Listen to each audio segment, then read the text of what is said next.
ఒక అడవిలో ఒక సింహం ఉండేది. అది అడవిలో ఉండే జంతువులను వేటాడి ఆహారంగా తింటూ ఉండేది. సింహం ధాటికి భయపడిన జంతువులు ఒకరోజు ఒకచోట సమావేశం అయినాయి.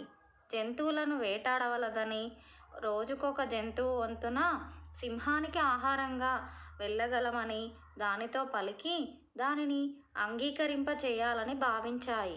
జంతువుల మాటలు అంగీకరించి సింహం జంతువులను వేటాడడం మానేసింది. కొంతకాలం గడిచింది. ఆ రోజు సింహానికి ఆహారంగా పోవలసిన వంతు కుందేలుది. కుందేలు ముందుగా భయపడింది. తరువాత చనిపోవలసిన గతి కలిగినందుకు విచారించింది. ఏదైనా ఉపాయం ఆలోచించి సింహంను చంపగలిగితే ఆపద తొలగిపోతుందని భావించింది.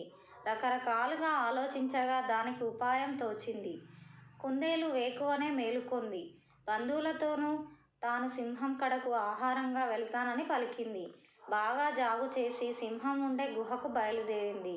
సింహానికి ఆ రోజు ఆకలిగా ఉంది. కుందేలు కోసం చాలాసేపు ఎదురుచూసింది. దాని కోపం అధికమైంది. కుందేలును చూసిన వెంటనే కోపంతో ఊగిపోతూ జాగుకు కారణం అడిగింది. అడవిరాజా, నేను ముందుగానే బయలుదేరాను. దారిలో ఒక సింహం కనిపించింది. ఈ అడవికి తానే రాజట, మీరు కాదట. అది తమను నిందించింది. తమను చంపుతానని పలికింది. ఈ విషయం తమకు వివరించడానికే వదిలింది. కానీ లేకపోతే నేను ఈ పాటికే దానికి ఆహారంగా అయిపోయేదానిని అంటూ వినయంగా పలికింది. ఆ సింహం ఉండే తావు చూపించు, నేను దానిని సంహరించి అడవికి రాజు ఎవరో తెలుపుతాను అంటూ సింహం కుందేలును అడిగింది.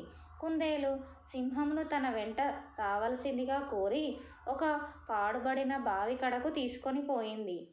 తనను ఆపిన సింహం ఆ బావిలోనే ఉందంటూ బావిలోనికి చూడమని పలికింది. సింహం బావిలోనికి తొంగి చూసింది. సింహం రూపం ఆ బావి నీటిలో కనిపించింది. ఆ రూపం తనది అని తెలియని సింహం అది ఇంకొక సింహం అని భావించింది. దాని మీదికి దూకి చంపాలని అనుకుని ఎగిరి బావిలోకి దూకింది. నీటిలో పడి బయటకు రాలేక అందులోనే చనిపోయింది. ఆనాటి నుండి అడవి జంతువులకు సింహం వలన భయం తొలగిపోయింది. సంతోషంగా జీవించాయి. తమకు సింహం బెడద తొలగిపోయే విధంగా చేసినందుకు అడవి జంతువులు కుందేలును అభినందించాయి.